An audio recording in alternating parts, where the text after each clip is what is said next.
$25 billion, मतलब rupees term में around 2.3 to 2.4 lakh crore rupees. इतना पैसा फॉरेन मनी इंडिया में, इंडिया के स्टॉक मार्केट में आ सकता है, ऐसा एक रिपोर्ट एचएसबीसी ने निकाला है।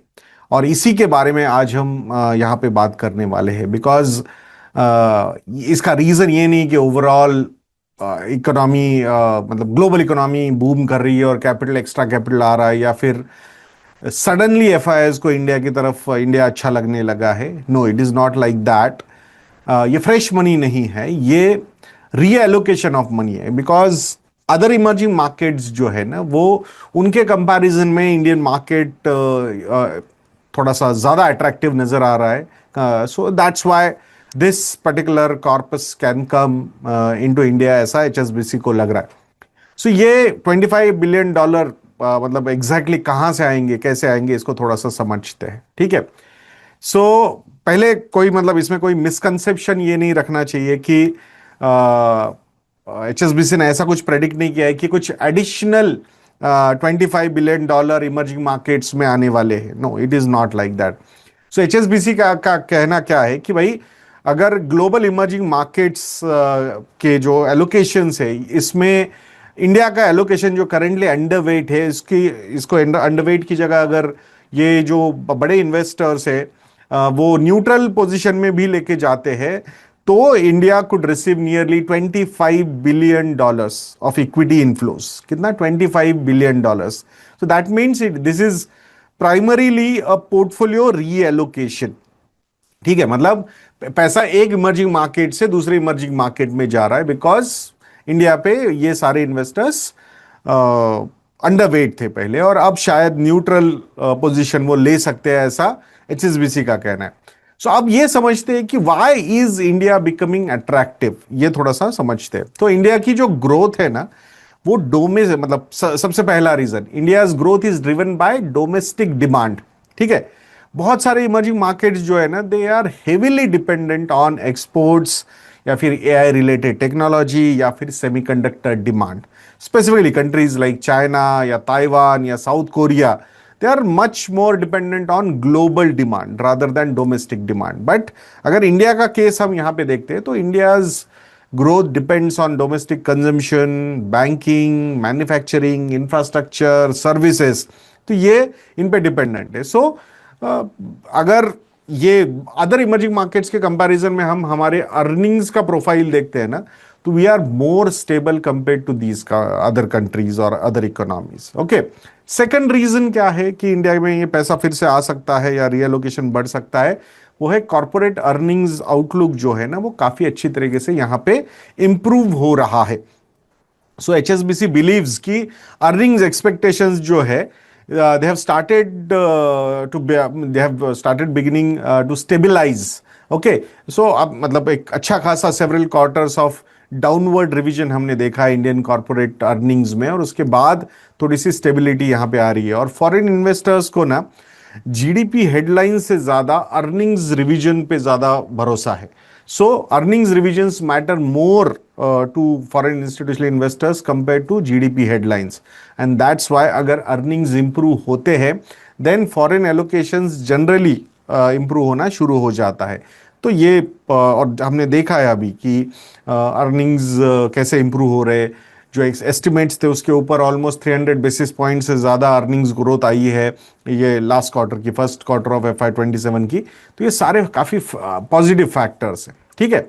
तीसरा रीज़न क्या है कि इंडिया की जो स्ट्रक्चरल स्टोरी है ना, वो काफ़ी इंटैक्ट है, उसमें कोई ऐसा प्रॉब्लम नहीं हुआ है।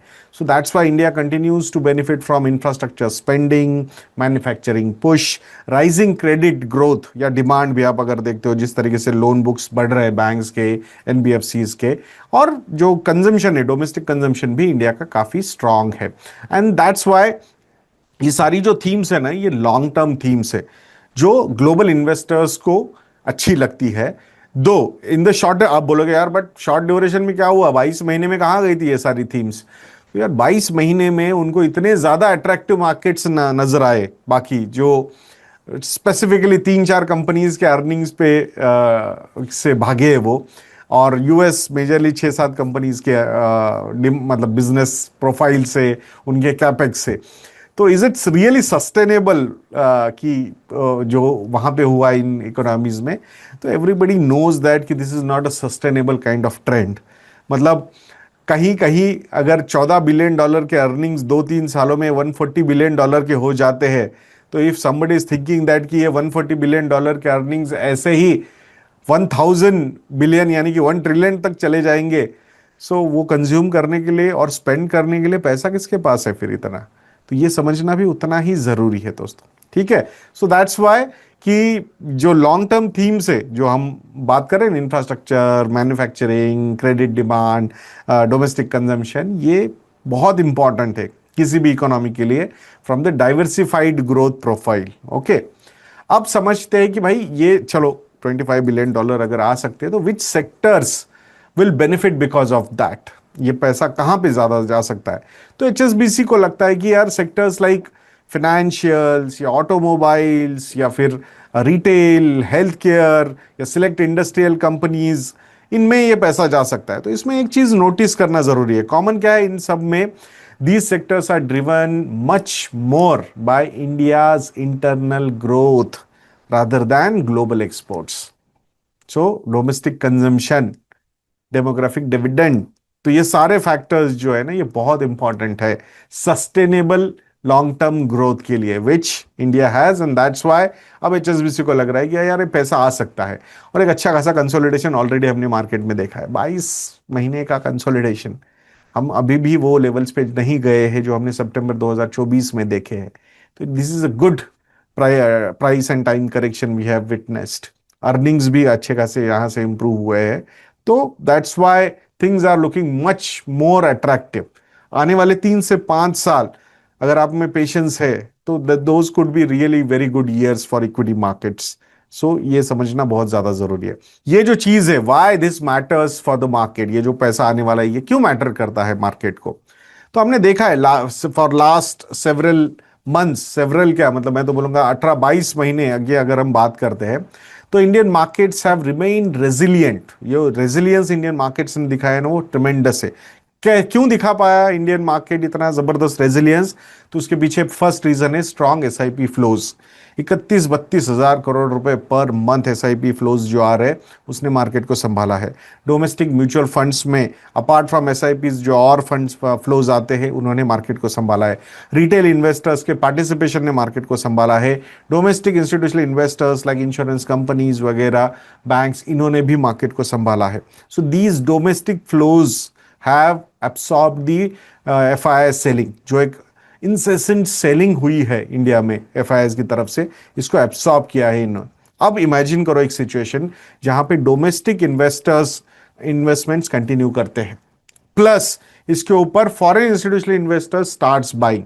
सो दोनों इंस्टीट्यूशनल इन्वेस्टर्स जब बाय करना शुरू कर देते हैं ना, दैट्स व्हेन एक अपटिक जो आता है मार्केट में, सीरियस अपटिक जो आता है, जो हमने देखा है बहुत बार इंडियन मार्केट्स में, that is the possibility currently we can have.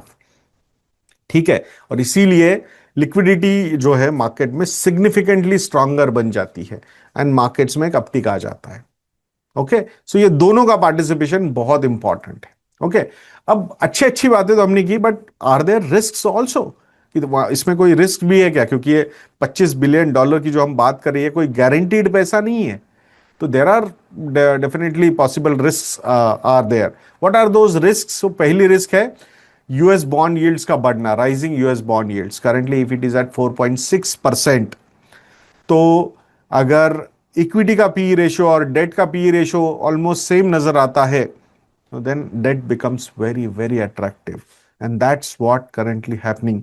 अगर ये 4.6% की यील्ड 5% के ऊपर क्रॉस कर जाती है, then there is a big risk for equity markets, global equity markets, जिसमें इंडियन मार्केट भी शामिल हो सकते हैं। बट हो सकता है कि जो इंपैक्ट है वो लिमिटेड रहेगा compare to other emerging markets. अब वो कैसे समझते हैं? अब आप समझिए कि यूएस में अगर सेलिंग हो गई, यूएस के इक्विटी मार्केट्स में प्रेशर हुआ, वो बना, तो यूएस के इक्विटी मार्केट से ज्यादा फॉरेन इंस्टीट्यूशनल इन्वेस्टर्स को इमर्जिंग मार्केट्स रिस्की लगते हैं। तो सेलिंग सिर्फ यूएस को लिमिटेड नहीं रहेगी, इमर्जिंग मार्केट में भी वो सेलिंग आ सकती है। And that's when emerging markets के जो फंड्स है वहां से अगर पैसा निकलता है तो definitely some impact will be on Indian market also, but compare to other markets जैसे कि साउथ कोरिया, ताइवान, चाइना, इनके कंपैरिजन में वो इम्पैक्ट हम पे कम रहेगा, because currently these emerging market funds are underweight on India. तो वहां पे अगर वो इंडिया को न्यूट्रल पोजीशन पे या फिर ओवरवेट पोजीशन पे लेके जाते हैं एज पर दोज फ्लोज, तो शायद हमारे यहाँ सेलिंग कम हो सकती है, काफी कम हो सकती है compare to other emerging markets. दूसरी रिस्क क्या है? Strong US dollar. सो अगर यूएस डॉलर स्ट्रांग रहता है और हमारा इंपोर्ट बिल ऊपर ही रहेगा, then that is a risk for us. Global recession could be another reason, क्योंकि ग्लोबल रिसेशन में अगर आता है तो उसका इंपैक्ट कहीं ना कहीं आईटी स्पेंडिंग पे होगा और उसका एक लिमिटेड इंपैक्ट इंडियन इकोनॉमी के ग्रोथ पे भी हो सकता है। Geopolitical tension, specifically oil related geopolitical tensions, तो वो अगर कंटिन्यू और ज्यादा यहां से होते तो that is a risk we are carrying. और ऑब्वियसली कॉर्पोरेट अर्निंग्स की जो एक्सपेक्टेशंस अच्छी बिल्ड हुई है उस पे कॉर्पोरेट्स ने डिलीवर करना बहुत जरूरी है। अगर वहां पे डिलीवरी नहीं आएगी, दैट कैन बिल्ड प्रेशर, क्योंकि अगर ईपीएस ग्रो नहीं होगा तो then valuations will start looking expensive. तो ये सारे फैक्टर्स यहां पे अवेलेबल है दोस्तों।